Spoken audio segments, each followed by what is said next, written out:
Hello students, welcome to S2On. Myself Devrat Raj, pursuing MBBS from Institute of Medical Sciences, BHU Varanasi. मैं पिछले 5 साल से biology पढ़ा रहा हूँ और बायोलॉजी पढ़ाने का हमारा अप्रोच ये रहता है कि पहले हम चीज़ों को समझेंगे, उसके बाद उसको लंबे समय तक याद रखते हैं। ठीक है, तो समझने से वो चीज़ें लंबे समय तक याद रहेगी और उसके लिए हम लोग क्या करते हैं कि उसको थोड़ा सा ट्रिक वगैरह बनाते हैं और उस ट्रिक से उसको अच्छे से याद रखते हैं ताकि चीज़ें अच्छे से रिकॉल हो पाए एग्ज़ाम के टाइम पे। क्योंकि बहुत सारी चीज़ें याद रखने के लिए हो जाती है तो सारा मिक्सअप ना हो जाए, इसके लिए अलग अलग रखने के लिए उसको क्या करते हैं हम लोग ट्रिक से याद करते हैं। ठीक है, तो हमारा अप्रोच क्या रहेगा कि पहले हम समझेंगे, उसके बाद लंबे समय तक कैसे याद रखा जाए उसको समझेंगे। ठीक है, तो आइए देखते हैं आज के लेक्चर में कैसे चीज़ों को आसान बनाया जाए। तो हम लोग जो चैप्टर पढ़ रहे थे ह्यूमन रिप्रोडक्शन, इसमें एक लेक्चर हमारा हो चुका था। तो ह्यूमन रिप्रोडक्शन में आपको कुल मिला के क्या क्या पढ़ना था, हम बताए थे कि ह्यूमन रिप्रोडक्शन जो है वो क्या है, सेक्सुअल रिप्रोडक्शन है। ठीक है, और सेक्सुअल रिप्रोडक्शन को 3 पार्ट में पढ़ते हैं हम लोग, जो कि हम लोग प्लांट में भी पढ़े थे और एनिमल में भी पढ़ना है। 3 पार्ट कौन कौन सा है? एक है प्री फर्टिलाइजेशन, एक है फर्टिलाइजेशन और तीसरा क्या है, पोस्ट फर्टिलाइजेशन। तो प्री फर्टिलाइजेशन में हम आपको बताए थे कि 2 मेजर इवेंट होता है। पहला इवेंट होता है गैमेटोजेनेसिस और दूसरा इवेंट होता है ट्रांसफर ऑफ गैमेट्स। ठीक है, और फर्टिलाइजेशन में एक ही इवेंट होता है क्या, fusion of male and female gamete. ठीक, और पोस्ट फर्टिलाइजेशन में क्या होता है कि जायगोट बनने के बाद उससे इम्ब्रियो बनेगा, सीड बनेगा प्लांट में, और इम्ब्रियो बन के फीटस बनेगा, न्यूबॉर्न बेबी बनेगा किसमें, एनिमल में। ठीक, तो ये आपका जो ओवरऑल सेक्सुअल रिप्रोडक्शन होता है वो 3 स्टेप में होता है। तो हम लोग गैमेटोजेनेसिस और ट्रांसफर ऑफ गैमेट का बात कर लिए थे, मतलब प्री फर्टिलाइजेशन इवेंट हमारा हो गया था। ठीक, प्री फर्टिलाइजेशन इवेंट में हम लोग क्या क्या पढ़े थे, एक बार उसको रिकॉल कर लेते हैं। सबसे पहले हम लोग पढ़े थे द मेल रिप्रोडक्टिव सिस्टम, क्या क्या स्ट्रक्चर है इसमें। उसके बाद हम लोग पढ़े थे फीमेल रिप्रोडक्टिव सिस्टम। ठीक, फीमेल रिप्रोडक्टिव सिस्टम में क्या क्या स्ट्रक्चर है, मेल रिप्रोडक्टिव में क्या क्या स्ट्रक्चर है। हम आपको बताए थे कि 2 तरह के ऑर्गन होते हैं, एक प्राइमरी सेक्स ऑर्गन होता है और एक सेकेंडरी सेक्स ऑर्गन होता है जिसको एसेसरी भी बोला जाता है। ठीक है, तो जो प्राइमरी सेक्स ऑर्गन होता है उसको प्राइमरी क्यों बोलते हैं? तो प्राइमरी सेक्स ऑर्गन का डेफिनेशन ये है कि जिस ऑर्गन में गैमेट बनता है उस सेक्स ऑर्गन को क्या बोलेंगे हम, प्राइमरी सेक्स ऑर्गन। मतलब जैसे टेस्टिस में गैमेट बन रहा है तो टेस्टिस क्या है, प्राइमरी सेक्स ऑर्गन। लेकिन पेनिस में गैमेट नहीं बन रहा है, पेनिस क्या है, रास्ता है, वहां से गैमेट ट्रांसफर होता है। ठीक है, तो वो एसेसरी हो जाएगा, सेकेंडरी हो जाएगा। लेकिन प्राइमरी सेक्स ऑर्गन सिर्फ उसी को बोलेंगे जहां पे क्या होगा, गैमेट बनेगा। उसी तरह से फीमेल में प्राइमरी सेक्स ऑर्गन क्या है, ओवरी, जहां पे क्या बनता है, फीमेल गैमेट बनता है। ठीक है, तो बाकी सारा ऑर्गन क्या है, बाकी सारा जो रिप्रोडक्टिव सिस्टम में ऑर्गन है वो सब क्या है, सपोर्टिव है, एसेसरी है, सेकेंडरी है। ठीक है, इतना आपको हम बता दिए थे। उसके बाद हम लोग बात किए थे ब्रेस्ट।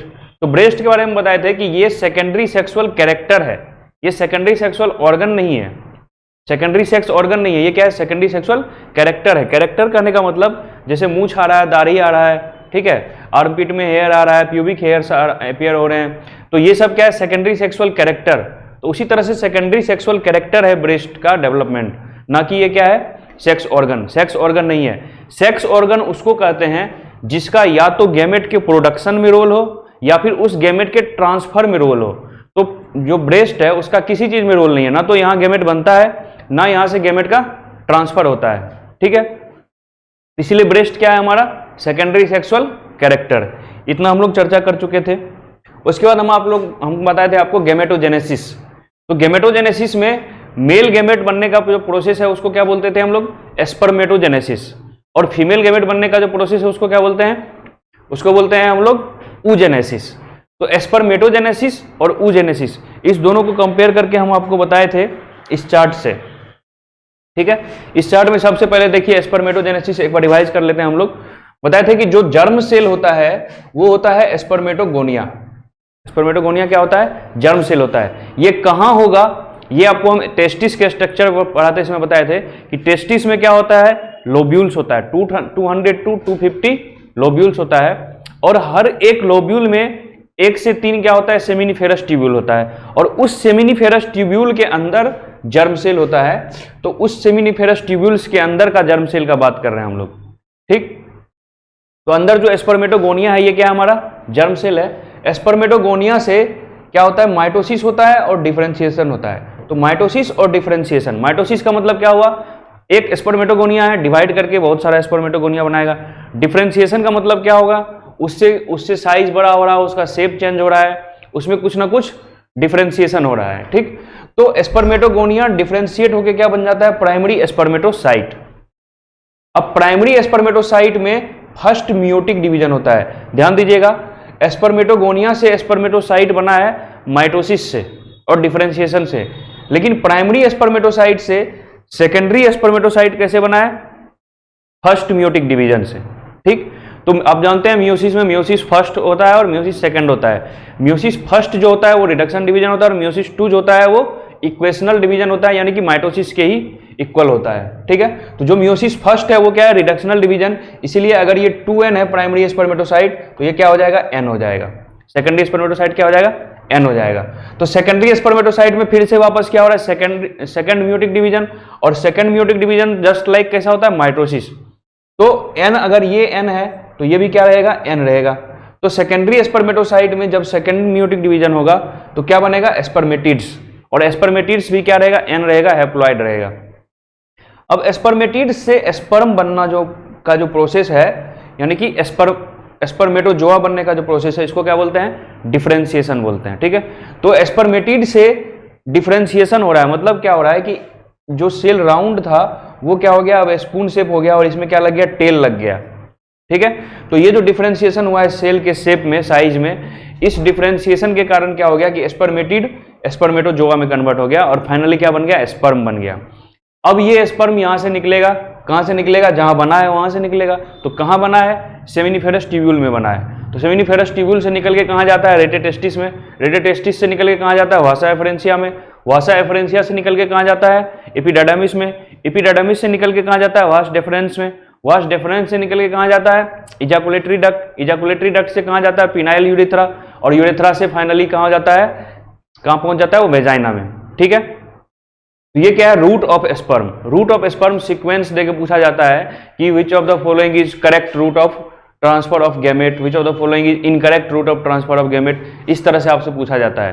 तो ये रूट आपको पता होना चाहिए। इसके बाद हम लोग बात किए थे oogenesis क्या होता है, क्या बात किए थे, oogenesis। तो oogenesis क्या होता है, formation of female gamete. Female gamete मतलब ओवम, एग सेल की बात कर रहे हैं हम लोग। तो oogenesis में हम बात किए थे कि सबसे पहला चीज जो ध्यान में रखना है कि एम्ब्रियोनिक लाइफ में ही, फीटल लाइफ में ही oogenesis स्टार्ट हो जाता है, जबकि मेल में क्या होता है, प्यूबर्टी में सारा कांड शुरू होता है। सारा काम कब शुरू होता है, प्यूबर्टी में। तो मेल में जब तक प्यूबर्टी नहीं होगा तब तक गेमेटोजेनेसिस स्टार्ट नहीं होगा, स्पर्मेटोजेनेसिस स्टार्ट नहीं होगा। लेकिन फीमेल में क्या होता है कि एम्ब्रियोनिक लाइफ से ही क्या होने लगता है, oogenesis स्टार्ट हो जाता है। तो क्या होता है एम्ब्रियोनिक लाइफ में, एम्ब्रियोनिक लाइफ में जो जर्म सेल होता है, कौन सा जर्म सेल है, oogonia। जर्म सेल कौन है, oogonia। तो oogonia में फर्स्ट पहले क्या होगा, माइटोसिस और डिफरेंशिएशन। यहाँ भी जो स्पर्मेटोगोनिया था उसमें क्या हुआ था, माइटोसिस और डिफरेंशिएशन। तो क्या बन गया, प्राइमरी स्पर्मेटोसाइट। तो यहाँ क्या बन जाएगा, oocyte, ठीक है। तो oogonia से oocyte, स्पर्मेटोगोनिया से स्पर्मेटोसाइट। तो लेकिन यहाँ पे स्पर्मेटोगोनिया से स्पर्मेटोसाइट कब बन रहा है, प्यूबर्टी में। लेकिन यहाँ पे oogonia से oocyte कब बन रहा है, एम्ब्रियोनिक लाइफ में, ठीक है। तो oocyte बन गया। अब oocyte में होगा फर्स्ट म्यूटिक डिवीजन। यहां पर भी प्राइमरी स्पर्मेटोसाइट में क्या हुआ था, first meiotic division.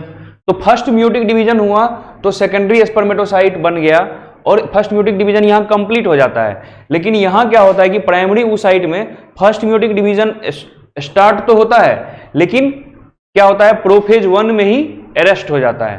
Meiotic division क्या हो जाता है, अरेस्ट हो जाता है। कंप्लीट कब होता है, कंप्लीटेड प्रायर टू ओव्यूलेशन।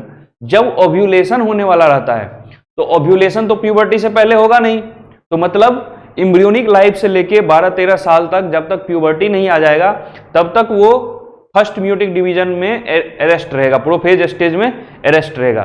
तब तक उसका फर्स्ट म्यूटिक डिवीजन भी पूरा नहीं होगा, ठीक है। तो प्राइमरी oocyte में फर्स्ट म्यूटिक डिवीजन स्टार्ट तो हो जाता है, लेकिन कंप्लीट कब होता है, प्यूबर्टी आने पर, जब ओव्यूलेशन होता है तब कंप्लीट होता है, ठीक है। उसके बाद क्या होता है कि प्राइमरी oocyte में फर्स्ट म्यूटिक डिवीजन कंप्लीट हुआ तो क्या क्या बनेगा, सेकेंडरी oocyte बनेगा और एक पोलर बॉडी बनेगा। क्या बनेगा, सेकेंडरी oocyte और पोलर बॉडी। तो सेकेंडरी oocyte और पोलर बॉडी में क्या अंतर आपको दिख रहा है कि सेकेंडरी oocyte बड़ा है और पोलर बॉडी छोटा है। क्यों, क्योंकि जब ये सेल का डिवीजन हुआ तो अनइक्वल डिवीजन होता है। मैक्सिमम साइटोप्लाज्म कौन रख लेता है, सेकेंडरी oocyte। मैक्सिमम साइटोप्लाज्म कौन रख लेता है, सेकेंडरी oocyte। ठीक है, तो इसके पास साइटोप्लाज्म कम है तो इसका साइज क्या हो जाएगा, छोटा।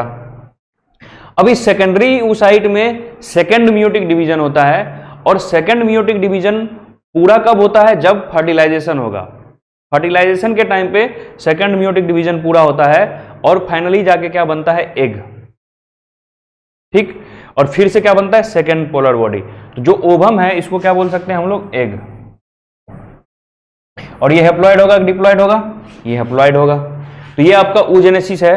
सो मेन फैक्टर क्या आपको ध्यान में रखना है, मेन चीज आपको ध्यान में ये रखना है कि जो एग बनता है प्यूबर्टी पे बनेगा, जो स्पर्म बनता है प्यूबर्टी पे बनेगा। लेकिन जो प्रोसेस है गेमेटोजेनेसिस का वो इसमें स्टार्ट हो जाता है एम्ब्रियोनिक लाइफ में और इसमें स्टार्ट होता है प्यूबर्टी पे।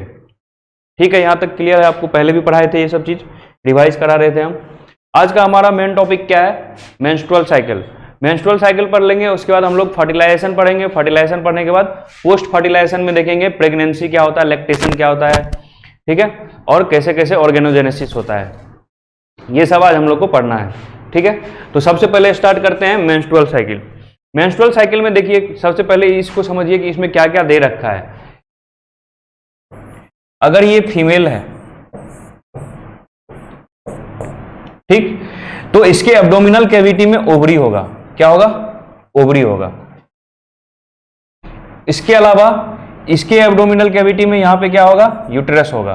ठीक है, तो हम बात कर रहे हैं यहां पे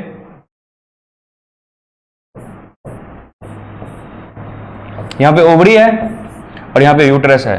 तो ये जो है यूटेराइन इवेंट, मतलब यूटेरस के वॉल में क्या चेंज आएगा उस चेंज को बताता है ये ग्राफ।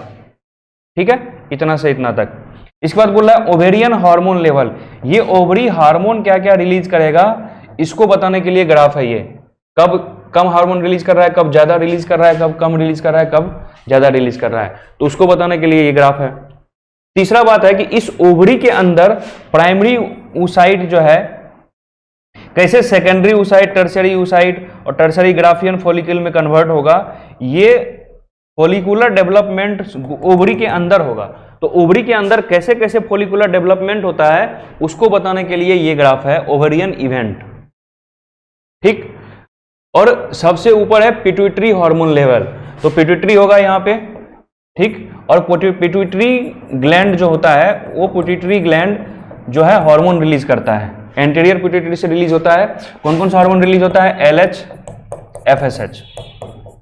ठीक, तो LH और FSH हार्मोन जो पिट्यूटरी हार्मोन का लेवल है वो यहां से कब रिलीज होगा, कितना रिलीज होगा, कब ज्यादा रिलीज होगा, कब कम रिलीज होगा, ये बताता है।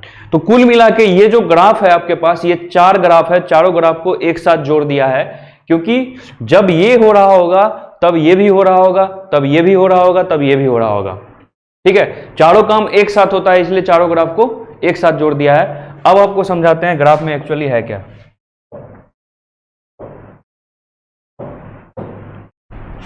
चलिए, सबसे पहले हम लोग क्या देखते हैं, यूटेराइन इवेंट। यूटेराइन इवेंट का मतलब है,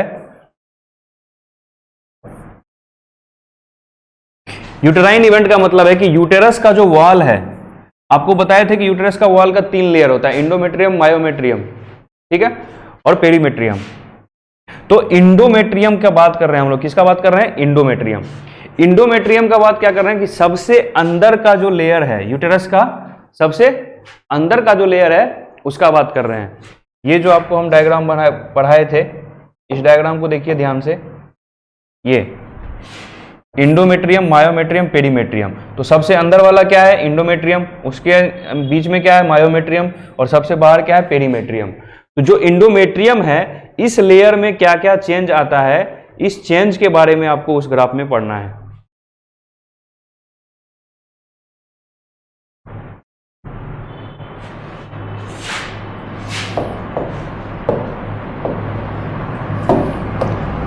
तो देखिए, पढ़ क्या रहे हैं हम लोग, मेंस्ट्रुअल साइकिल। तो सबसे पहला प्रश्न यह है कि मेंस्ट्रुअल साइकिल क्या होता है। तो menstrual cycle is a cyclic event. Menstrual cycle क्या है, साइक्लिक इवेंट है, जिसमें क्या होता है कि विच starts from menses and again which starts from menses progresses through proliferative phase. Menses से कहां चला जाएगा, proliferative phase, followed by ovulation, followed by ovulation, ठीक है। और ओव्यूलेशन के बाद वापस कहां चला जाएगा वो, ल्यूटियल फेज में। कहां चला जाएगा, luteal phase and again menses. ये है मेंस्ट्रुअल साइकिल। मेंस्ट्रुअल साइकिल में क्या होता है, सबसे पहले क्या होता है, मेंसेस। मेंसेस का मतलब मेंस्ट्रुअल ब्लड फ्लो, मेंसेस का मतलब मेंस्ट्रुअल ब्लड फ्लो। अब सवाल ये आता है कि मेंस्ट्रुअल ब्लड फ्लो क्यों होता है और वो ब्लड कहां से आता है। सवाल क्या है, मेंस्ट्रुअल ब्लड फ्लो क्यों होता है और वो ब्लड कहां से आता है, ठीक। तो मेंस्ट्रुअल ब्लड फ्लो जो होता है,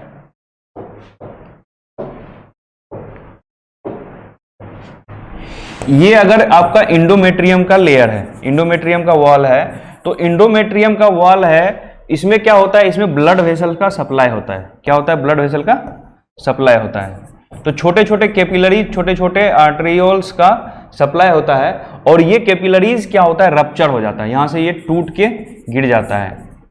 कैपिलरीज का क्या हो जाता है, रप्चर हो जाता है, और ये कैपिलरीज टूटे। तो अगर ब्लड वेसल का कैपिलरीज टूट जाएगा, तो कैपिलरी टूटने के कारण क्या होगा कि ब्लड लीक करेगा कि नहीं करेगा, ब्लड निकलेगा यहां से, ठीक है। और आर्टरी भी रप्चर हुआ है, टिश्यू भी रप्चर हुआ है, तो कुछ सेल्स भी निकलेंगे, टिश्यू भी निकलेगा, ठीक है। तो वही ब्लड सेल और टिश्यू वगैरह सब जो है मेंस्ट्रुअल ब्लड फ्लो में निकलता है, ठीक है। तो अब सवाल यह है कि ये क्यों टूटता है, ये रप्चर क्यों होता है। ये रप्चर होता है प्रोजेस्टेरोन के कमी के कारण। किसके कारण, प्रोजेस्टेरोन हार्मोन होता है एक, उसके कमी के कारण। तो प्रोजेस्टेरोन हार्मोन का कमी क्यों होता है, प्रोजेस्टेरोन हार्मोन का कमी होता है, कॉर्पस ल्यूटियम डिजेनरेट कर जाता है, कॉर्पस ल्यूटियम डिजेनरेट कर जाता है। कॉर्पस ल्यूटियम डिजेनरेट क्यों करता है, क्योंकि फर्टिलाइजेशन नहीं हो पाता है। फर्टिलाइजेशन अगर होगा तो कॉर्पस ल्यूटियम परसिस्ट करेगा, फर्टिलाइजेशन नहीं होगा तो कॉर्पस ल्यूटियम डिजेनरेट कर जाएगा, ठीक है। तो फर्टिलाइजेशन पे डिपेंड करता है सब कुछ। तो फर्टिलाइजेशन किस पे डिपेंड करता है, ओवम और स्पर्म के मिलने पे। तो ओवम और स्पर्म का मिलना तो क्या है, चांस इवेंट में है, अगर मिल गया तो ठीक, नहीं मिला तो क्या हो जाएगा, मेंस्ट्रुअल साइकिल चलता रहेगा। एक बार फर्टिलाइजेशन हो गया, इंप्लांटेशन हो गया, तो मेंस्ट्रुअल साइकिल बंद हो जाएगा अगले 9 महीना के लिए, ठीक है। और अगले फिर 6 महीना के लिए लैक्टेशन के पीरियड में भी। तो देखिए सबसे पहले क्या होता है, मेंस्ट्रुअल साइकिल बोलते हैं कि 28 से 29 दिन का एवरेज एक साइकिल होता है। कितना का होता है, 28 से 29 दिन का। इसमें क्या होता है, इसमें 4 फेज होते हैं। सबसे पहला फेज क्या है, फेज ऑफ मेंस्ट्रुएशन। दूसरा फेज क्या है, दूसरा फेज क्या है, फोलिकुलर फेज। इसी को क्या बोलते हैं, प्रोलिफरेटिव फेज। इसी को क्या बोलते हैं, प्रोलिफरेटिव फेज। और तीसरा फेज क्या है, ल्यूटियल फेज। और चौथा फेज क्या है, फिर से वापस नेक्स्ट साइकिल बिगिन हो जाता है, ठीक। तो सबसे पहला हम बात कर रहे थे मेंस्ट्रुअल फेज का। तो फेज 1 मेंस्ट्रुअल, मेंसेस लिख देते हैं इसको हम। मेंसेस में क्या होता है कि ये 3 से 5 दिन, आपके एनसीईआरटी में लिखा हुआ है 3 to 5 डेज का ये साइकिल होता है, ठीक है। 3 to 5 डेज तक इसका ब्लड लॉस होता रहता है। वो जो आर्टरी रप्चर हुआ है वो रप्चर हो चुका है, ब्लड लॉस धीरे धीरे उससे होता रहता है, और उसको पूरी तरह से रिपेयर होने में 3 से 5 दिन लग जाता है, तब तक ब्लीडिंग होता रहता है, ठीक है। तो ये हो गया मेंसेस। दूसरा साइकिल क्या बोल रहा है, दूसरा बात बोल रहा है फोलिकुलर फेज यानी कि प्रोलिफरेटिव फेज। इसमें क्या होता है कि जैसे ही यूटेरस रिपेयर किया, यूटेरस का इंडोमेट्रियम रिपेयर करने के बाद क्या होता है कि यहाँ का सेल जो है ग्रोथ करने लगता है, सेल प्रोलिफरेट करने लगता है, सेल फिर से ग्रो करने लगता है, ठीक है। तो इंडोमेट्रियम का सेल फिर से ग्रो करने लगा, प्रोलिफरेट करने लगा, तो इसलिए हम क्या बोल दिए इसको, प्रोलिफरेटिव फेज, ठीक। लेकिन इसी टाइम पे क्या होता है कि ओवरी के अंदर फॉलिकल भी मैच्योर होते रहते हैं। ओवरी के अंदर फॉलिकल भी, मतलब 5 दिन के बाद से लेके 14 दिन तक, 13 दिन तक क्या होता है, फॉलिकुलर फेज होता है। मतलब 5 दिन से 13 दिन तक क्या होता है, 5वां दिन में ये primary follicle, secondary follicle, tertiary follicle, mature Graafian follicle बन जाता है। क्या बन जाता है, मैच्योर ग्राफियन फॉलिकल। तो 5 दिन से 13 दिन के बीच में ओवरी के अंदर क्या चल रहा होता है, ओवरी के अंदर फॉलिकुलर ग्रोथ चल रहा होता है, इसलिए 5 दिन से 13 दिन के फेज को हम लोग फॉलिकुलर फेज भी बोलते हैं और प्रोलिफरेटिव फेज भी बोलते हैं। प्रोलिफरेटिव फेज क्यों बोले, क्योंकि यूट्रस जो है, यूट्रस का इंडोमेट्रियम फिर से ग्रोथ करने लगा, प्रोलिफरेट करने लगा। और फॉलिकुलर फेज क्यों बोले, क्योंकि फॉलिकुलर ग्रोथ होता है।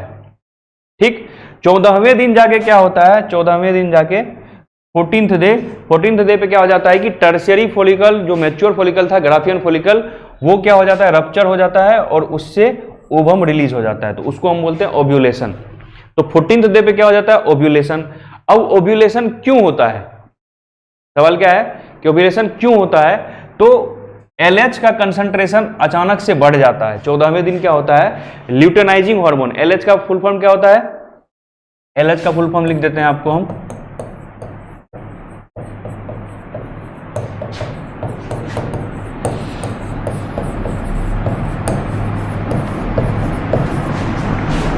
Luteinising hormone.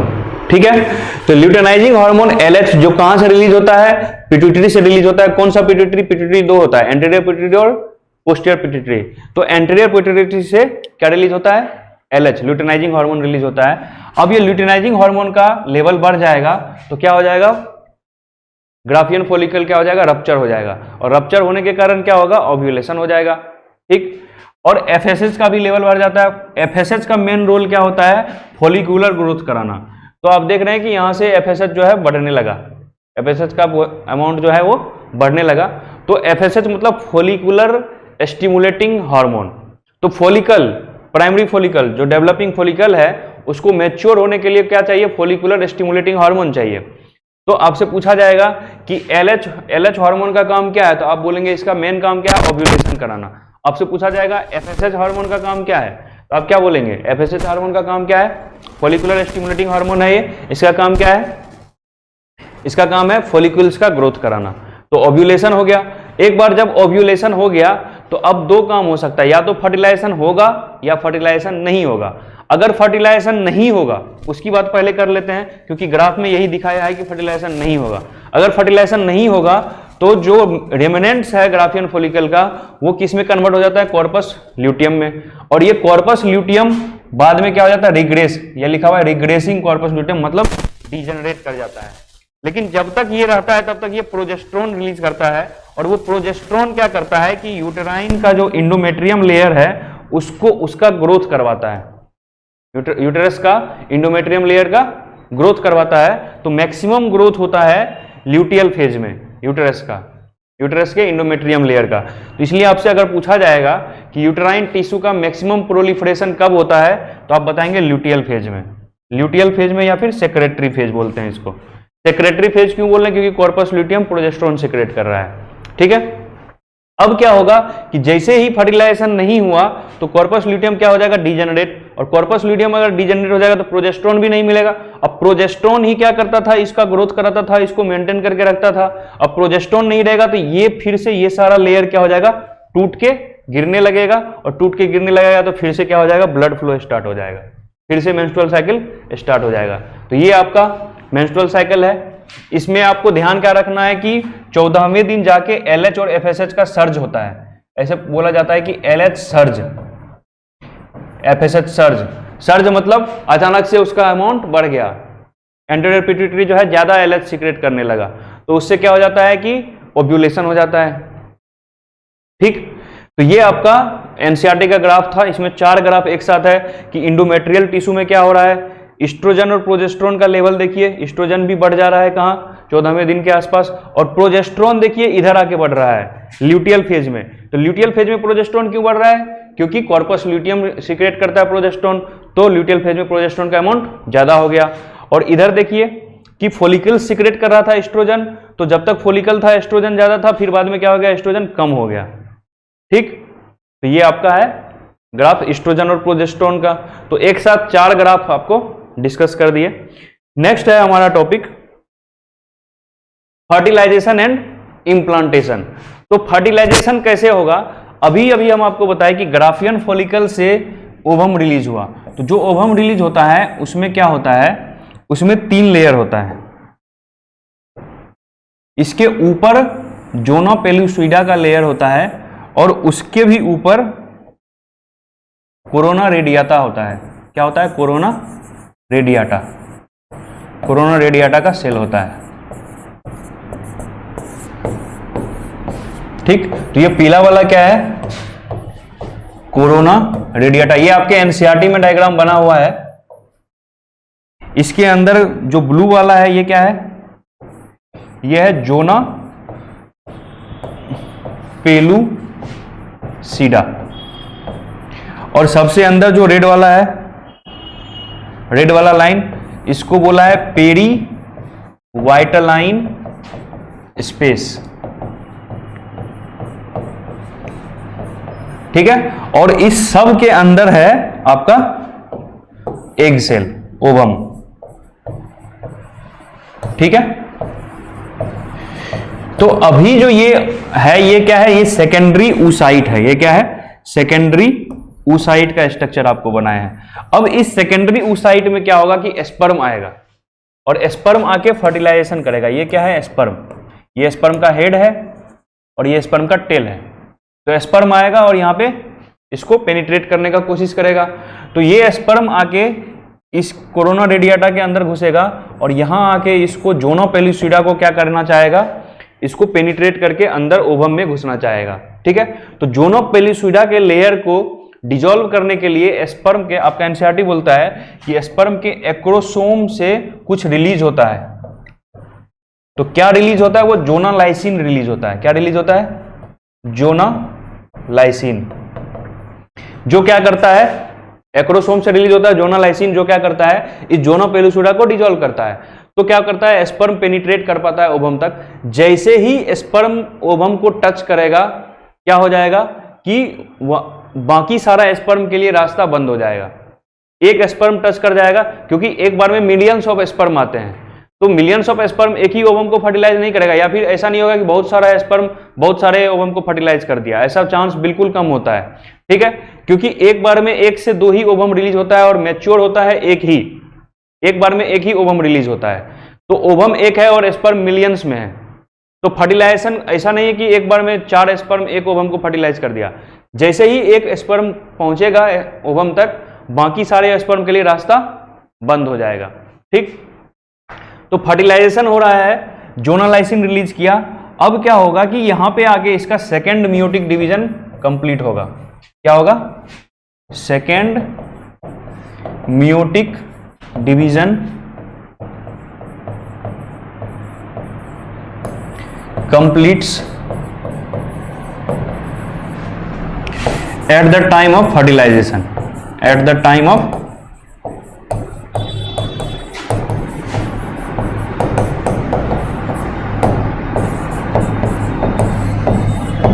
फर्टिलाइजेशन। तो फर्टिलाइजेशन के टाइम पे सेकेंड म्यूटिक डिवीजन कंप्लीट होता है। फर्स्ट म्यूटिक डिवीजन कहां कंप्लीट होता था? फर्स्ट म्यूटिक डिवीजन कंप्लीट होता था at the time of ovulation, just prior to ovulation. जब ओवम रिलीज होने वाला होता है ग्राफियन फॉलिकल से, उस टाइम पे फर्स्ट म्यूटिक डिवीजन कंप्लीट होता है और सेकंड म्यूटिक डिवीजन स्टार्ट होता है, लेकिन फिर से वो अरेस्ट हो जाता है और उस कंप्लीट कहां होता है? फर्टिलाइजेशन के टाइम पे। ठीक है, तो फर्टिलाइजेशन के टाइम पे सेकंड म्यूटिक डिवीजन कंप्लीट हो गया। अब क्या होगा? फाइनली जाके फर्टिलाइजेशन होगा। तो फाइनली फर्टिलाइजेशन में क्या होता है? एक स्पर्म और एक एग सेल मिला। ये क्या है? स्पर्म जो कि N होता है और एग सेल जो कि क्या होता है? N होता है। दोनों मिले तो क्या बन गया? जायगोट। और जायगोट जो होता है वो क्या होता है? 2N होता है। तो ये सिंपल सा कहानी है, जायगोट बन गया। एक बार जायगोट बन गया तो जायगोट बनने के बाद का कहानी को क्या बोलेंगे हम लोग? Post fertilization event. ठीक है, तो ये हो गया फर्टिलाइजेशन। और फर्टिलाइजेशन के बाद इम्प्लांटेशन कैसे होगा वो हम लोग कहां पढ़ेंगे? पोस्ट फर्टिलाइजेशन इवेंट में। ठीक है, तो प्रेगनेंसी एंड एम्ब्रियोनिक डेवलपमेंट, कब हम बोलेंगे कि प्रेग्नेंट हो गया है? ठीक है, तो प्रेगनेंसी कब हो गया है, तब ये कब जानेंगे हम? जब इम्प्लांटेशन हो जाएगा। और इम्प्लांटेशन कैसे होता है इसको समझते हैं। आपके एनसीईआरटी में डायग्राम दिया हुआ है, उसमें बताया है कि इस तरह से ये फेलोपियन ट्यूब है, ये यूटेरस है और ये यूटेरस का फंडस वाला पार्ट है, ये ओवरी है। तो क्या होता है कि ओवरी से ओवम निकला था और ओवम पहुंच गया था यहां, इधर से स्पर्म आया और स्पर्म भी पहुंच गया यहां। ठीक, अब इन दोनों का हो चुका है फर्टिलाइजेशन, तो हम क्या करते हैं, बाकी सब कुछ मिटा देते हैं। ठीक है, तो ध्यान में हमको क्या रखना है कि फर्टिलाइजेशन हो चुका है, तो यहां पे फर्टिलाइजेशन जब हो गया तो क्या बन गया, ये जायगोट बन गया। क्या बन गया, जायगोट। अब ये जायगोट क्या करेगा, डिवाइड करेगा। तो एक सेल है, एक सेल डिवाइड करके 2 सेल बनाएगा, 2 सेल डिवाइड करके 4 सेल बनाएगा, 4 सेल डिवाइड करके 8 सेल बनाएगा, 8 सेल डिवाइड करके 16 सेल बनाएगा।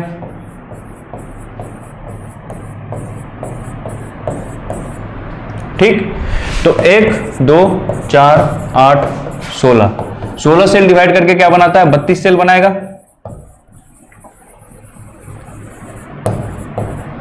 और ये 32 सेल जब बन जाता है तो ये 32 सेल एक खास अरेंजमेंट में अरेंज हो जाता है इस तरह से। ठीक है, और यहां पे इनर सेल मास, कुछ सेल यहां आ जाते हैं, इसको इनर सेल मास बोलते हैं। तो इसको हम लोग बोलते हैं ब्लास्टोसिस्ट। आपसे क्वेश्चन ये पूछा जाता है कि blastocyst is how many cell stage, मतलब कितने सेल का ब्लास्टोसिस्ट होता है, तो आप क्या बताएंगे, 32 सेल का। Blastocyst is 32 cell stage. ठीक, आप और आपके एनसीईआरटी में लिखा हुआ है कि 8 to 16 cell stage is blastula. तो जायगोट होता है, जायगोट से मोरूला बनता है, मोरूला से ब्लास्टूला बनता है, ब्लास्टूला से ब्लास्टोसिस्ट बनता है। जब एक बार ब्लास्टोसिस्ट बन गया तो ये ब्लास्टोसिस्ट इधर जाके यहां पे आके इस यूटेरस के फंडस, ये कौन सा वाला पार्ट है, यूटेरस का फंडस वाला पार्ट है, ये जो पोर्शन है, ये पोर्शन क्या है, फंडस। तो क्वेश्चन ये पूछा जाता है कि what is the most common site of implantation, मतलब ब्लास्टोसिस्ट पूरे यूटेरस में कहां पे जाके अंदर इम्प्लांट होगा, कहां पे जाके चिपकेगा। तो ब्लास्टोसिस्ट यहां से कहां जाके चिपकेगा, फंडस में। तो fundus is the most common site of implantation. अब यहां आ चुका है ब्लास्टोसिस्ट। ठीक, तो बाकी सबको हम मिटा देते हैं।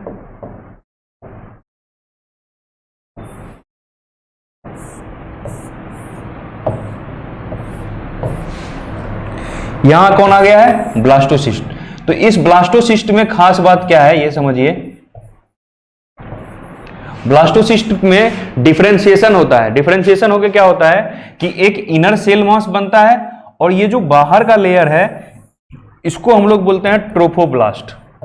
क्या बोलते हैं, ट्रोफोब्लास्ट। और ये होता है inner cell mass, inner cell mass. जो इनर सेल मास होता है ये आगे चल के बनाएगा इम्ब्रियो। इससे क्या बनेगा आगे चल के, इम्ब्रियो।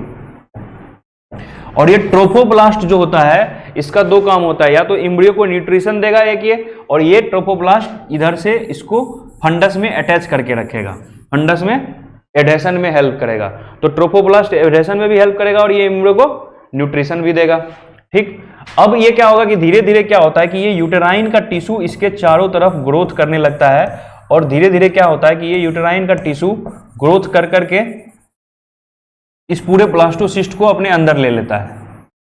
कैसे लेता है, इसको बोलते हैं, इसी प्रोसेस को क्या बोलते हैं, इम्प्लांटेशन। एक बार जब ब्लास्टोसिस्ट पूरा यूटेराइन टिश्यू के अंदर चला गया तो हम क्या बोलेंगे, इम्प्लांटेशन कंप्लीट हो गया। फर्टिलाइजेशन के 3 से 4 दिन के बाद इम्प्लांटेशन हो जाता है। फर्टिलाइजेशन के 3 से 4 दिन के बाद क्या हो जाता है, इम्प्लांटेशन हो जाता है। अब क्या होता है कि प्लासेंटा बनना शुरू होगा। 1-2 महीने के बाद क्या होगा, प्लासेंटा बनना शुरू होगा। प्लासेंटा कैसे बनता है ये समझिए। ये इम्प्लांटेशन हो गया, ट्रोफोब्लास्ट और इनर सेल मास से क्या बन गया, इम्ब्रियो। अब इस इम्ब्रियो से आगे चल के क्या बनेगा, इम्ब्रियो में जर्म सेल्स होंगे और उस जर्म सेल से 3 लेयर बनेगा, 3 लेयर, एक्टोडर्म, मीजोडर्म और इंडोडर्म। क्या क्या बनेगा, एक्टोडर्म, मीजोडर्म और इंडोडर्म। और इसी से पूरा बॉडी का एक एक ऑर्गन बनेगा। एक्टोडर्म, इंडोडर्म और मेसोडर्म से। ठीक है, जैसे मेसोडर्म से हार्ट बनता है, जैसे एक्टोडर्म से नर्वस टिश्यू बनता है। ठीक, तो उसी तरह से अब क्या हो गया कि इम्प्लांटेशन हो चुका है। अब हम लोग बात किसका कर रहे हैं कि प्लासेंटा कैसे बनता है। ठीक है, तो प्लासेंटा बनता है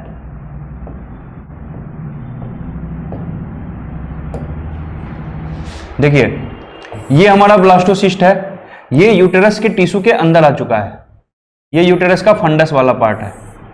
ठीक, तो यूटेरस के टिश्यू के अंदर आ चुका है। क्या होता है कि इसके चारों तरफ विलाई बनने लगता है। क्या बनने लगता है? Villi, finger like projection. ठीक है, और इस विलाई के चारों तरफ जो यूटेराइन टिश्यू है वो इसको चारों तरफ से कवर करते हैं। इस विलाई को नाम दिया गया है कोरियोनिक विलाई। Chorionic villi. तो कोरियोनिक विलाई क्या है? कोरियोनिक विलाई जो ब्लास्टोसिस्ट का ट्रोफोब्लास्ट वाला लेयर है वहीं से निकला है कौन? Chorionic villi. और उसके चारों तरफ का यूटेराइन टिश्यू, यूटेरस का जो टिश्यू है, फंडस का जो टिश्यू है, तो कोरियोनिक विलाई और यूटेराइन टिश्यू ये दोनों मिलके क्या बनाते हैं? प्लासेंटा बनाते हैं। ये दोनों मिलके क्या बनाते हैं? प्लासेंटा बनाते हैं। तो प्लासेंटा बन गया इसके चारों तरफ, इस फीटस के चारों तरफ क्या बन गया? प्लासेंटा। यहां पे क्या बन चुका है? ये फीटस बन चुका है, एम्ब्रियो से छोटा सा चाइल्ड बन चुका है। ठीक, अब क्या होगा कि कोरियोनिक विलाई और यूटेराइन मिलकर प्लासेंटा बना दिया। प्लासेंटा का काम क्या है?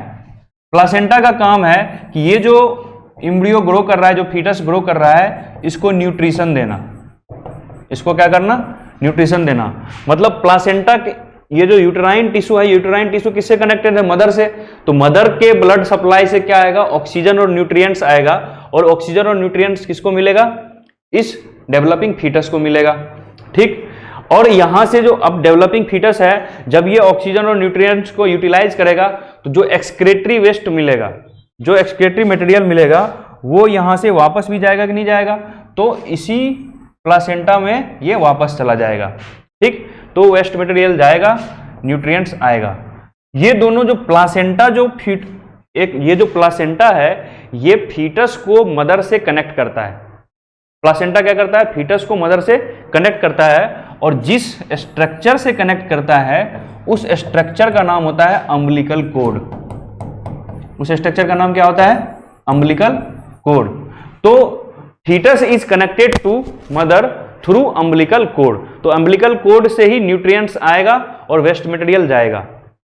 ठीक है, न्यूट्रिएंट्स आएगा मदर से, कहां आएगा? बेबी के पास, और बेबी से वेस्ट मटेरियल जाएगा कहां? मदर के पास, प्लासेंटा के अंदर रहेगा। ठीक, ये होता है इम्प्लांटेशन हो गया, प्लासेंटेशन बन गया, प्लासेंटा बन गया। तो अब हम जब प्लासेंटा बन गया तो फाइनली क्या होता है कि यहां से HCG हार्मोन रिलीज होगा, ह्यूमन कोरियोनिक गोनेडोट्रोपिन। तो प्लासेंटा जो है और HPL, प्रोलैक्टिन, इसके अलावा जो है प्लासेंटा और भी हार्मोन रिलीज करता है, एस्ट्रोजन, प्रोजेस्टेरोन, ये सब भी रिलीज करता है। ठीक, रिलैक्सिन हार्मोन भी रिलीज करता है। तो बहुत सारा हार्मोन प्लासेंटा रिलीज करता है।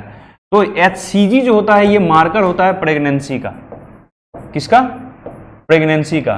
तो जब HCG हार्मोन अगर डिटेक्ट हो गया है, इसका मतलब लेडी क्या है? प्रेग्नेंट है। ठीक है, तो ये हो गया प्रेगनेंसी। एम्ब्रियोनिक डेवलपमेंट आगे अब कैसे होगा? तो क्या क्या हम लोग पढ़ चुके हैं? फर्टिलाइजेशन हो गया, फर्टिलाइजेशन होके क्या हो गया? इम्प्लांटेशन हो गया, इम्प्लांटेशन हो गया, चारों तरफ क्या बन गया? प्लासेंटा बन गया।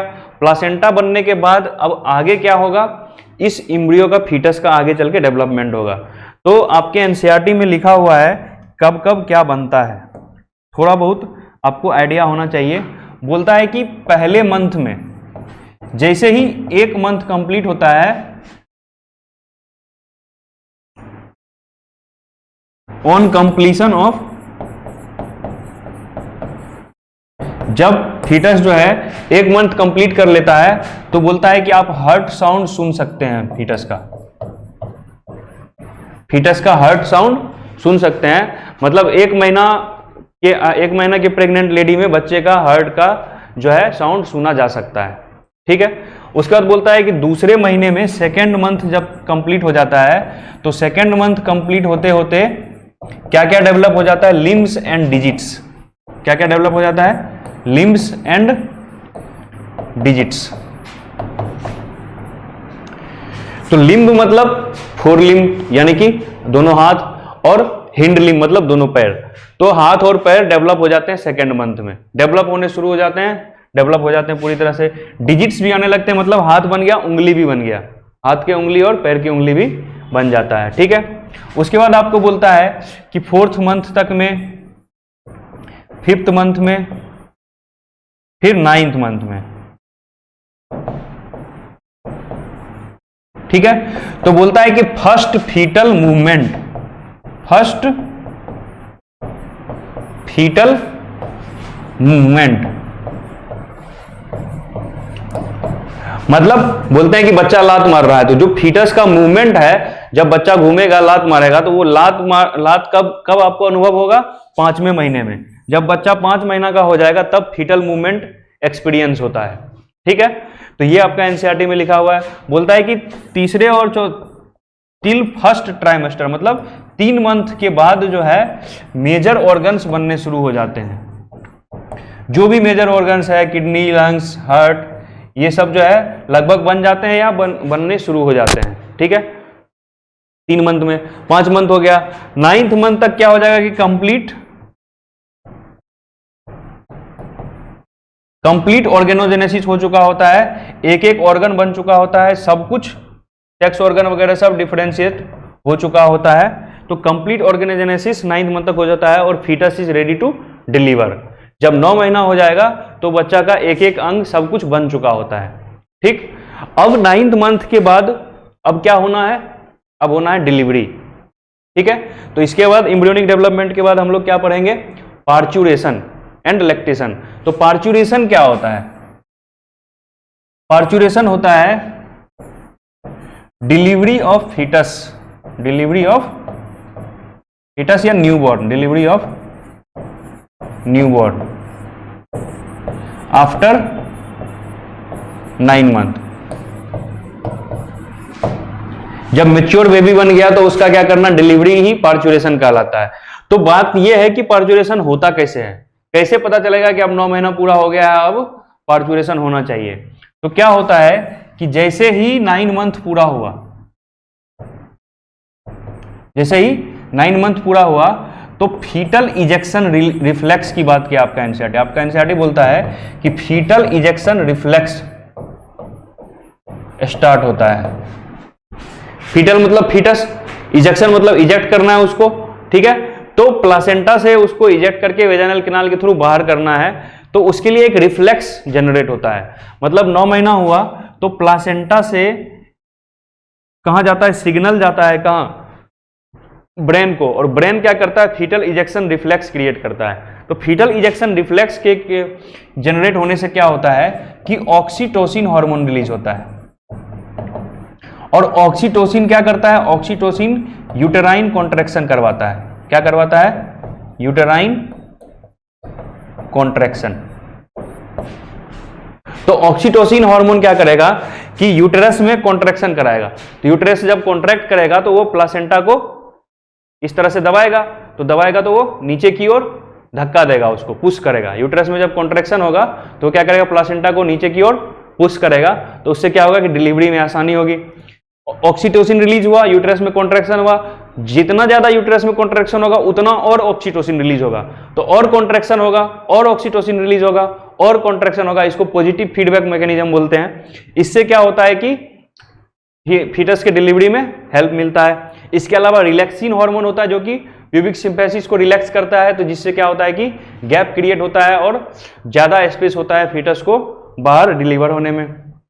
ठीक है, तो ऑक्सीटोसिन रिलीज हुआ, रिलैक्सिन रिलीज हुआ और फाइनली क्या हो चुका है? डिलीवरी हो चुका है। ठीक है, तो जब डिलीवरी होता है तो डिलीवरी आपका एनसीईआरटी बोलता है कि vagina plus cervix is called birth canal. NCERT क्या बोलता है? Vagina plus cervix is called birth canal. तो यूटेरस से कहां जाएगा बेबी? वेजाइना और सर्विक्स के होते हुए बाहर निकलेगा। आपका एनसीईआरटी बोलता है कि जैसे ही फीटस बाहर निकला उसके साथ ही क्या होता है? थोड़ी समय के बाद प्लासेंटा भी बाहर निकलता है। Placenta is also ejected after delivery of foetus. ठीक है, तो यूटेरस में कॉन्ट्रैक्शन चालू रहता है जिसके कारण प्लासेंटा भी बाहर निकलता है। ठीक, तो ये हो गया आपका पार्चुरेशन। पार्चुरेशन के बाद क्या होता है कि पार्चुरेशन के बाद होता है लैक्टेशन। लैक्टेशन से मतलब क्या है? Production of milk. ठीक है, पार्चुरेशन का मतलब हम बता दिया आपको डिलीवरी कैसे होता है, उसमें ऑक्सीटोसिन का क्या रोल है, फीटल इजेक्शन रिफ्लेक्स से डिलीवरी स्टार्ट होगा और ऑक्सीटोसिन और रिलैक्सिन से वो डिलीवरी आसान हो जाएगा। ठीक, इसके बाद हम लोग बात कर रहे हैं लैक्टेशन क्या होता है। तो लैक्टेशन का मतलब क्या? Production of milk.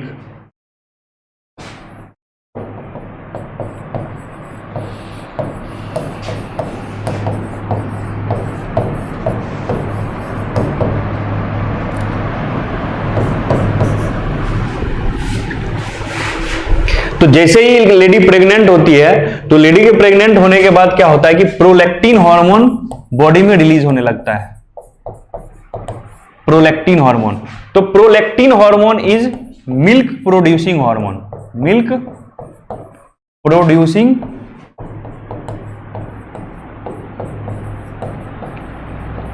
हार्मोन। तो मतलब जैसे जैसे फीटस का ग्रोथ हो रहा है, 9 महीना या 3 महीना से 6 महीना से लेकर 9 महीना तक फीटस का ग्रोथ हो रहा है, उसी तरह से ब्रेस्ट का भी डेवलपमेंट होते रहता है। तो ब्रेस्ट का डेवलपमेंट हो रहा है, ब्रेस्ट के अंदर जो मेमोरी डक्ट है, जो मिल्क डक्ट है, उस सारे डक्ट का ग्रोथ हो रहा है, डेवलपमेंट हो रहा है, और उसके साथ साथ उसमें मिल्क बनना शुरू हो रहा है। मिल्क बनना शुरू हो रहा है प्रोलैक्टिन हार्मोन से। ठीक, तो जैसे ही मिल्क बनना शुरू हो जाएगा, मिल्क बन जाएगा, तो फीटस का जब डिलीवरी हुआ ऑक्सीटोसिन हार्मोन से, तो ऑक्सीटोसिन हार्मोन एक काम और करता है। Oxytocin hormone is milk ejecting hormone. Oxytocin hormone is milk ejecting hormone. आपसे पूछा जाता है कि मिल्क प्रोड्यूसिंग हार्मोन कौन है और मिल्क इजेक्टिंग हार्मोन कौन है। मतलब प्रोड्यूस करने में कौन हेल्प करेगा? प्रोलैक्टिन। तो मिल्क प्रोड्यूस हो गया, और मिल्क प्रोड्यूस होने के बाद अब उस मिल्क को बाहर निकालना है तो क्या करना पड़ेगा? मेमोरी डक्ट को कॉन्ट्रैक्ट करना पड़ेगा, उसको दबा के तभी मिल्क बाहर निकलेगा। तो मेमोरी डक्ट को कॉन्ट्रैक्ट कराने का काम कौन करता है? Oxytocin hormone. ठीक है, तो अब इसके अलावा आपके एनसीईआरटी में एक इंपॉर्टेंट चीज दिया हुआ है कि शुरुआत के 1-2 महीने के मिल्क को हम लोग क्या बोलते हैं? कोलोस्ट्रम। क्या बोलते हैं? ये येलोइश कलर का मिल्क होता है। कैसा होता है? येलोइश कलर का मिल्क होता है, और इसमें एंटीबॉडी ज्यादा होता है। एंटीबॉडी, कौन सा एंटीबॉडी? IgA antibody. जब आप डिजीज चैप्टर पढ़ेंगे तो आपको पता चलेगा कि 5 तरह का एंटीबॉडी होता है, IgG, IgA, IgM, IgD और IgE। तो इम्यूनोग्लोबिन A जो होता है ये इस कोलोस्ट्रम में ज्यादा होता है। तो ये क्या करता है कि शुरुआत में जो बच्चा होता है अप टू 1 मंथ का, उसको इम्यूनिटी प्रोवाइड करता है। इसलिए बोलते हैं कि शुरुआत में मां का दूध बच्चे के लिए बहुत लाभदायक होता है। ठीक है, इस कोलोस्ट्रम के कारण, क्योंकि कोलोस्ट्रम क्या करता है? इम्यूनिटी प्रोवाइड करता है। ठीक है, तो ये हमारा था लैक्टेशन। लैक्टेशन से रिलेटेड आपको हम बात बताएं कि लैक्टेशन क्या है? Production of milk. Production of milk कब होगा? इन सब, इसमें खास बात यह है कि लैक्टेशन तभी होगा, मिल्क प्रोडक्शन तभी होगा जब लेडी प्रेग्नेंट होगी। जब प्रेग्नेंट नहीं होगी तो लैक्टेशन नहीं होगा, मिल्क प्रोडक्शन नहीं होगा, क्योंकि ये प्रोलैक्टिन हार्मोन में मेन रोल किसका है? HPL का। और HPL कहाँ से रिलीज होता है? प्लासेंटा से। और प्लासेंटा तभी बनेगा जब प्रेगनेंसी होगा।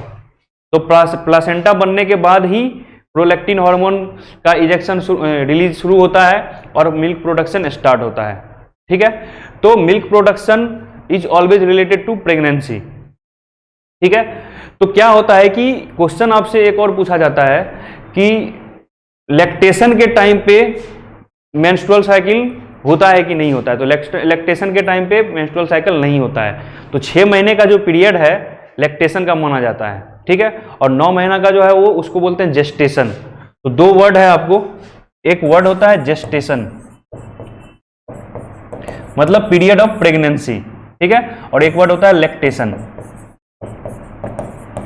इस दोनों ही टाइम में मेंस्ट्रुअल साइकिल नहीं चलता है। इस दोनों ही टाइम में मेंस्ट्रुअल साइकिल अरेस्ट रहता है। इस दोनों ही टाइम में मेंस्ट्रुअल साइकिल नहीं चलेगा। तो अगर एक बार लेडी प्रेग्नेंट हो गई तो अगले 9 महीना और 6 महीना, मतलब पूरे 15 महीना तक वो वापस प्रेग्नेंट नहीं हो सकती है, क्योंकि ओवम ही रिलीज नहीं होगा, मेंस्ट्रुअल साइकिल ही बंद हो चुका है। ठीक है, तो आज अगर फर्टिलाइजेशन हो गया तो आज से लेके अगले 15 महीने तक वापस फर्टिलाइजेशन का कोई चांस नहीं बनता है। ठीक है, तो इसीलिए जो आपका पूछा जाता है कि एक क्वेश्चन पूछा जाता है जब आप ये पढ़ेंगे रिप्रोडक्टिव हेल्थ वाला चैप्टर पढ़ेंगे, तो उसमें लैक्टेशनल अमीनोरिया भी एक तरीका है क्या करने का, फर्टिलाइजेशन को रोकने का। ठीक है, तो लैक्टेशनल अमीनोरिया, लैक्टेशन के टाइम पे अमीनोरिया होना मतलब मेंस्ट्रुअल साइकिल नहीं चलना। अमीनोरिया का मतलब क्या होता है, अब्सेंस ऑफ मेंस्ट्रुअल साइकिल। इसके अलावा आपको 2 वर्ड और बताए भी थे पहले, अभी फिर जान लीजिए। आपको बताए थे हम कि मेनार्चे क्या होता है और मीनोपॉज क्या होता है। मेनार्चे और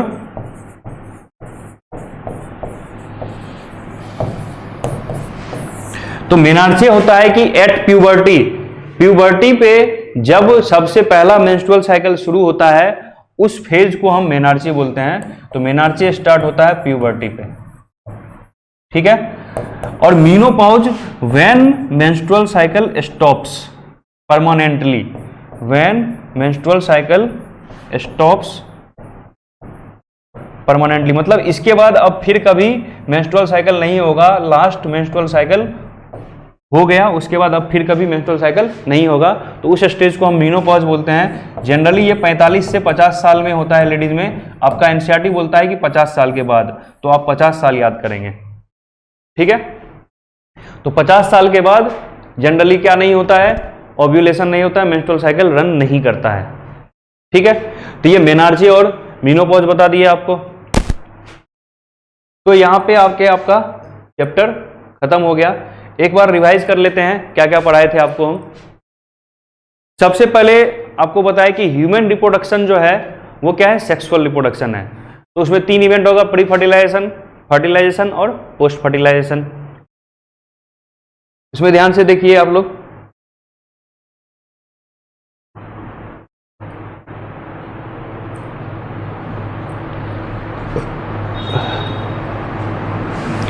देखिए इसमें मेल रिप्रोडक्टिव सिस्टम पढ़ा है कि मेल रिप्रोडक्टिव सिस्टम में जो सेक्स ऑर्गन होंगे 2 तरह के, प्राइमरी सेक्स ऑर्गन और सेकेंडरी सेक्स ऑर्गन।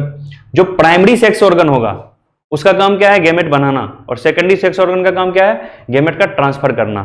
ठीक है, फीमेल रिप्रोडक्टिव सिस्टम में भी यही बताए थे। प्राइमरी सेक्स ऑर्गन कौन है, ओवरी। गैमेटोजेनेसिस में आपको 2 चीज बताए, स्पर्मेटोजेनेसिस और ऊजेनेसिस। स्पर्मेटोजेनेसिस कब स्टार्ट होगा, प्यूबर्टी पे, और ऊजेनेसिस कब स्टार्ट होगा, ऊजेनेसिस स्टार्ट होगा एम्ब्रियोनिक लाइफ में ही। ठीक, तो ऊजेनेसिस से क्या बनेगा, ओवम, और स्पर्मेटोजेनेसिस से क्या बनेगा, स्पर्म। फिर हो जाएगा दोनों का फर्टिलाइजेशन। फर्टिलाइजेशन से क्या बनेगा, जायगोट, जायगोट से क्या बनेगा, एम्ब्रियो, एम्ब्रियो से फीटस। ठीक है, फीटस, फीटस का क्या होगा, डिलीवरी, तो उसको क्या बोलेंगे हम, पार्चुरेशन।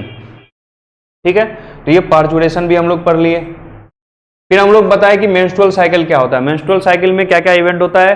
पहला इवेंट होता है मेंसेस, ठीक है, मेंस्ट्रुअल ब्लड फ्लो का। उसके बाद फोलिकुलर फेज, फोलिकल्स का ग्रोथ। उसके बाद होता है ओव्यूलेशन, और उसके बाद होता है luteal phase, corpus luteum. Corpus luteum का काम क्या था, प्रोजेस्टेरोन रिलीज करता था। तो प्रोजेस्टेरोन क्या करता था, प्रोजेस्टेरोन प्रेगनेंसी हार्मोन बोलते हैं प्रोजेस्टेरोन को। ये प्रेगनेंसी को मेंटेन करता है, इंडोमेट्रियम के लेयर्स को प्रोलिफरेट कराता है।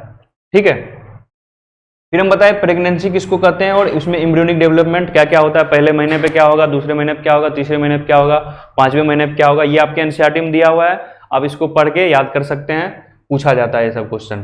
ठीक है, और लैक्टेशन बताए सबसे लास्ट में आपको। लैक्टेशन में क्या बताया आपको हम, लैक्टेशन तभी होगा जब प्रेगनेंसी होगा। ठीक है, विदाउट प्रेगनेंसी लैक्टेशन नहीं होगा।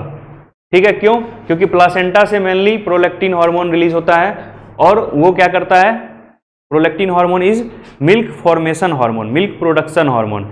और मिल्क इजेक्शन हार्मोन कौन होता है, ऑक्सीटोसिन। तो एक बार जब मिल्क बन गया तो मिल्क का सिक्रेशन को कौन स्टिमुलेट करेगा, स्टार्ट करेगा, ऑक्सीटोसिन। ठीक है, और इसमें इमोशनल अटैचमेंट भी होता है मदर का चाइल्ड से।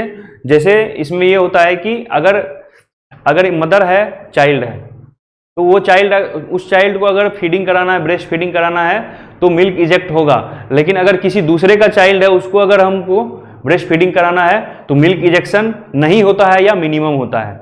क्योंकि उस चाइल्ड के लिए उतना इमोशन क्रिएट नहीं हो पाता है और उसके कारण हार्मोन रिलीज नहीं हो पाता है। हार्मोन रिलीज नहीं होगा तो मिल्क इजेक्शन नहीं होगा। ठीक है, तो ये भी बात है। तो आपको हम सारा ये एक एक चीज पढ़ा चुके हैं इस चैप्टर में। तो इसको आप लोग एक बार एनसीईआरटी से पढ़ लीजिएगा, रिवाइज कीजिएगा।